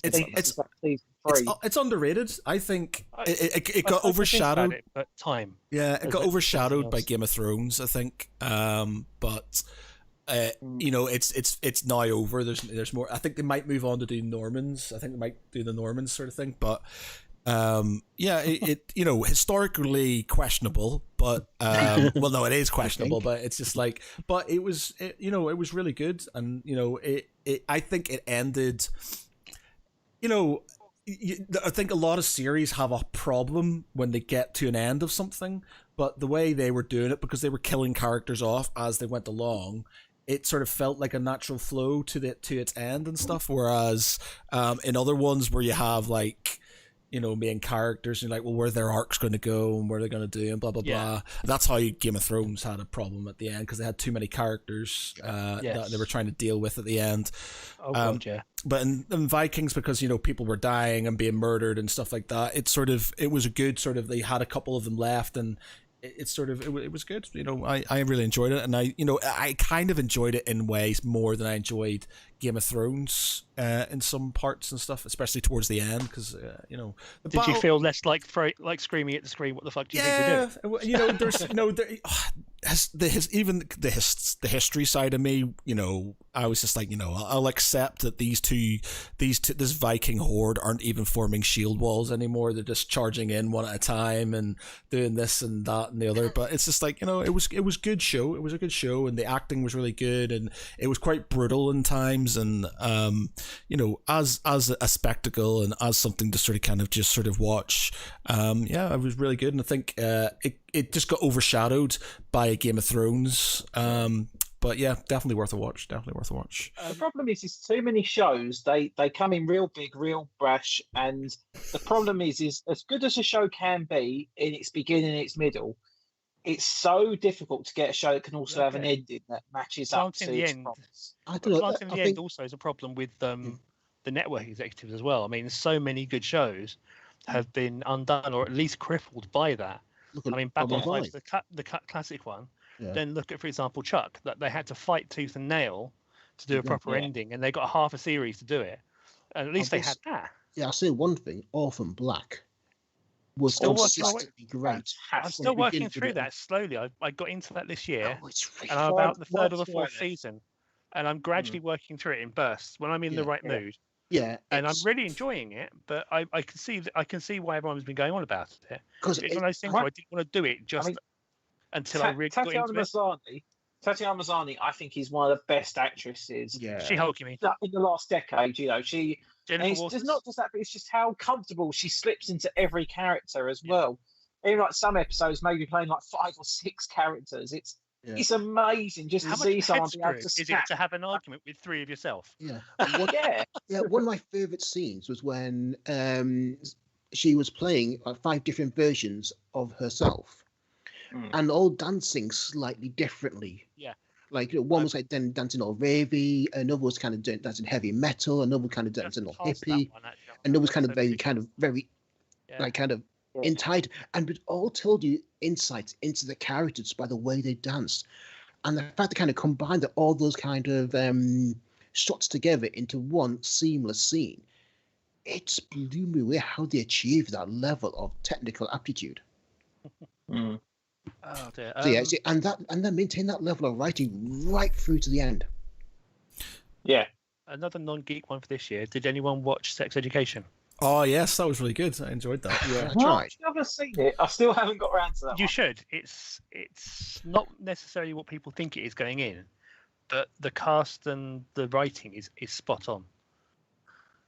As it was Tales from the Loop. That was a good one. Oh yes, I really enjoyed that as well. That was very slow paced, very slow paced, but you could accept that because there's the landscape shots. Oh god, yeah, the whole mood of it, beautiful. It really was beautifully shot, and the way they built all the effect stuff into it as well. It was it wasn't false. It was unreal, which was the way it was looking for it, wasn't it? Yeah, they kind of brought in that kind of which is the entire point of Tales from the Loop, which is kind of like the mundanity of modern life and the wonders of this kind of hyper technology. Yeah, exactly. We binged. We binged Brooklyn Nine-Nine. We got I hadn't watched it at all, and everybody was banging on it, and it's so good, so good. I mean, there's like six seasons of it, is there? You've got season 7 if you go on to all 4. Okay. Well, it was on there anyway. Yeah, but yeah, it's amazing, so good. Currently watching Bridgerton, which is like a period drama. But it's really good.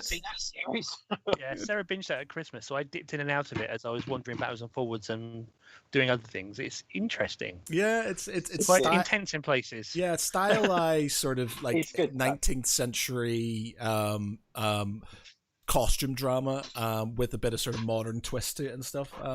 But yeah, it's really good. We're on episode 4, I think, at the minute and stuff. And yeah, it's good. So yeah, enjoying that. I do like a bit of a costume drama. I was a closet Downton Abbey fan. Loved Downton Abbey. Haven't seen the film yet. I never watched it, but But obviously, I promised Charlotte that we'd go and see the film when it came out. And then obviously when it was released, I was like, oh, shit, yes, I did promise that, didn't I? I didn't mind it. And I always want to kind of watch the series just so that I actually understood a bit more. The series is very well produced. It had some very good performances. And I was surprised. Again, I dipped in and out of it. Sarah watched it religiously. I dipped in and out of bits and pieces, depending on what else I was doing. And I found that it was surprisingly good at not being preachy about things. It was bringing out the differences in how people interacted, but it didn't preach about anything being wrong. It just made it very easy to grasp how things worked socially, even as they were hopping in and out of some places which they could have made very, what's the phrase that everyone loves so much at the moment? Woke. Okay. About things, you know. They could have really imposed 21st century morals on a 20th century, 19th century situation in a way that would have made it very uncomfortable. I don't know if anyone's seen it. I rewatched it actually over Christmas. A show that was on Channel 4 a few years ago called Kiss Me First.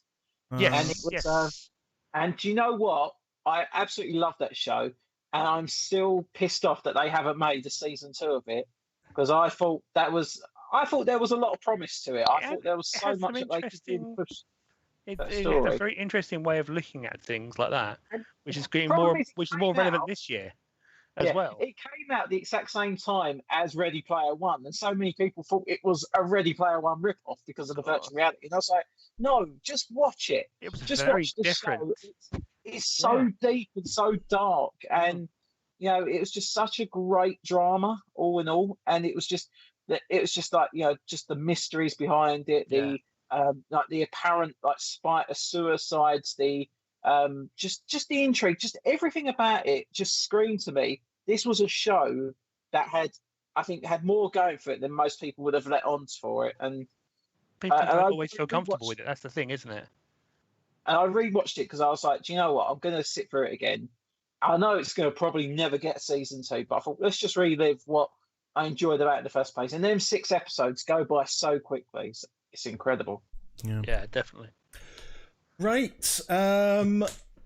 Well, we've been just under 2 hours now, so I think we've stayed positive enough. There's been no sort of no nagging of 2020. So 2021 is looking so good, and the first thing in less than 2 weeks, we've got the first Marvel TV series on Disney Plus. We've got WandaVision. Yeah. Starting on 15th. I'm definitely looking forward to that. It's going to be interesting. Very interesting. Joe, I'm still trying to figure it out myself, and I think I've got an idea of what's going to happen here, but I want to wait until at least the first episode before I start giving some actual theories and thoughts. I've got a theory. Mm-hmm. And also that my theory about Bill and Ted's Face Music was spot on. What? What was that? What was your? My theory was that the children of Bill and Ted were the saviors. All right, yeah. I think that was quite. I nailed that. But my theory with WandaVision is that it's going to be slightly cribbing on the House of M storyline, where basically there's a big chunk of it. It's a great doorway for a certain other property to come in. Yes, but I'm interested to see how they're going to handle it quite well. I'm also interested to see how they're going to interact with all the other series that they've got coming, especially Loki. That one really, the Loki teaser really intrigued me. Yeah, Loki just looks mental, especially with the time agency as well. That's gonna, is really gonna. All the switching backwards and forwards settings. Yeah, what I'm hearing about this is that Loki will actually have Kang the Conqueror in it as well. Which obviously Kang is supposed to be the big villain for the next Ant-Man and the Wasp film, so it could be a good introduction. True. Gonna have to get myself Disney Plus, I think. I'll wait until I get my new. I'll wait until I get my new place. January you've got WandaVision. March we've got Falcon and Winter Soldier. May you've got Loki, and then in the summer you've got the What If series. Oh, I used to love those comics. I really did. Oh, I've got about 10 of them. I absolutely loved the What If. But the What If one, I think the big thing for that, I think for a lot of fans, the final ever performance of Chadwick Boseman is going to be in the What If series. And basically it's going to say, what if T'Challa was taken into space and he became Star-Lord, yeah. I can't wait. It's going to be so good. Definitely. Oh, brilliant. That'll be really good. Okay. Just before we leave, do any of you have Tabletop Simulator on Steam? I think I've got it somewhere. I don't know. I have downloaded so many board game mods and that stuff, like literally like Warhammer, Axis and Allies, Star Wars Rebellion, Hero Quest is on there.